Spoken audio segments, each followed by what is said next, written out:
Magandang hapon mga ka-trigger. Tapos ng trabaho namin. Ngayon maghanap ako ng ulam. Kukuha tayo ng talong. Dun. Yun. Pakita ko sa inyo, kuha tayong talong. Ay mga ka-trigger. Ay mga talong mga ka-trigger. Ang dami na siguro mga bunga ngayon. Kukuha tayo ngayon ng talong. Pang ulam natin. Kasi wala kaming ulam ngayon eh. Kuha tayong ulam natin. Tignan nyo ha. Ito mga ka-trigger.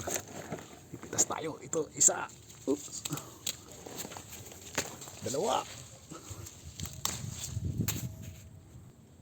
Ito pa mga trigger. Ayun. Ito pa sa likod ko. Ayan. Mag-aadobo tayo. Mamaya natali ko dun. Okay. Ito na mga trigger. Ito na mga trigger. Nakuha natin napakadami. Ayan. Yan nyo. May mangga pa. Oh. Sinungkit ko namin kanina yan habang nagpapahinga kami.